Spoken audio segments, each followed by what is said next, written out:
Let's move on. The third leg of the late pick 4 on Thursday, June 9th, race 8. We're back on the dirt, back with 2-year-olds. The Tremont Stakes. You've got a field of, 8 of them in here, going 5.5 furlongs on the main track.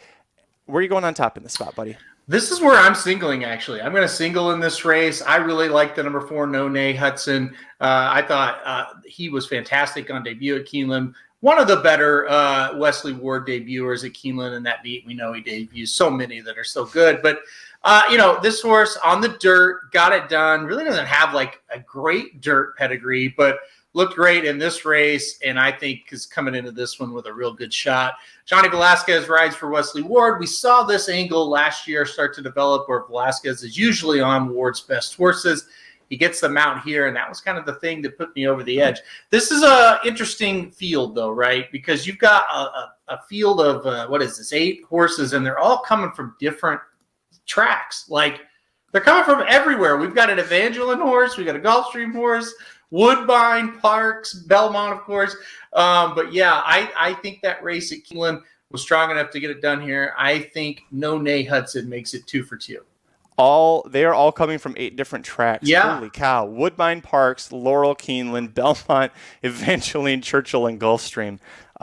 Goodness. Hey, listen, I'm with you on the 4, and if you're looking at this horse and you're thinking it's Wesley Ward, it's a 2-year-old Keeneland winner, it's bred for turf, why isn't this horse going to Ascot? Wesley actually thought this was an Ascot horse, and you see that work on turf, the 3 works back there. Apparently the horse absolutely hated the turf. Like, just absolutely. And they went, never mind, not a turf horse, and rerouted to this spot. So I'm with you on this. Johnny Velazquez and Wesley Ward, 25% overall with 2-year-olds, 30% when they're at Belmont Park. Don't blame you for singling this, but as was mentioned in the chat, singling Wesley Ward at a short price can be the death of many a man's bankroll. Didn't single him. Whether you agree or not, that's what the chat said. I did go too deep. I used the 7, 2 of a kind. Luis Saez riding for Brian Lynch. I told you that my Astoria and Tremont picks were similar.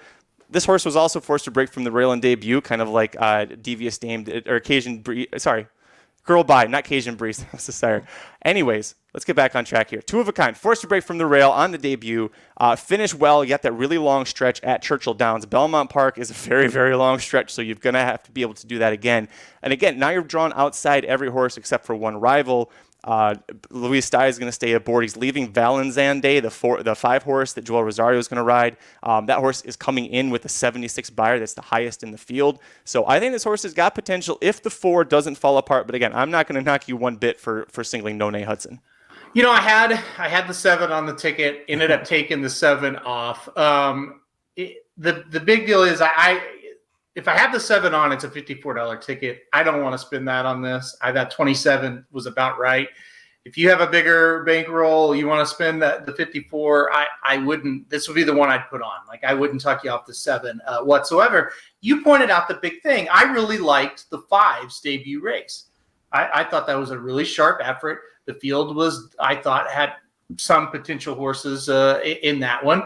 And the 5 gets it done easily. And then you look and it's like, oh, man, Saez rode the 5. Saez rode the 7. Saez is on the 7. So that's why, logically, I should say, you would think the 7 makes the most sense in this situation. And the early speed, the 4 and the 7 should kind of get out in front and control things here, and I think it makes them dangerous. So yeah, 2 of a kind. Interesting, this horse was 7-1 on debut, even with Saez aboard, and was able to win that easily. There's one horse that I did look at a little bit just because I don't know how to handicap it. The 2 Little JP, and for trainer Chad Summers, I texted Chad. I said, I think there was a clerical error at Naira because they entered your quarter horse in the stakes race, but literally broke his maiden, going a quarter mile straight at Parks, and then now shows up here. So if you wanted to handicap this, how are you supposed to interpret a 2 furlong, just little quarter horse straight shot winner coming into this race? I don't know. And it's Chad Summers too. You never can handicap his horses unless it's Mind Your Biscuits. I don't know. What did he tell you? Oh, he basically said the same thing. He said it would have been better if the horse had lost because then people would have said, well, it can't run straight. It needs to turn. Yeah, I don't know. I could not play this horse. So I looked at the breeding a little bit, and from the dam side, there's 4 older siblings that have all raced. All of them have won, so all 5 foals are winners. 3 of them won on debut, like this horse. A fourth was second. One of the horses ended up turning into a dirt stakes winner at 2, and then multiple stakes later on. The family seems to be pretty good at 2. Prospect Park is in his first year, or this is his first crop. He's a California stallion, so you're going to see like 10 of them maybe this year. So it's hard to know what's going on there. That horse was pretty good on turf. I don't know. I think this horse will probably be better on turf or go to grass, but it's a long shot. Or if the horse is a long shot, I think maybe throw him on. I really don't know what to think about him one way or the other. Yeah, I don't either.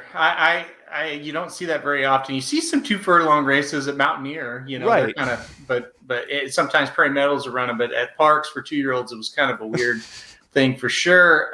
Since we're talking about weird horses, what about Stay On Good Side? The great horse, name. I know, great name. The horse on the rail for Cassie. Cassie, he's a Woodbine guy. This horse debuted, looked really, really good. That's kind of, for me, like if you're going to throw in a long shot, that one makes a little bit of sense. But who knows?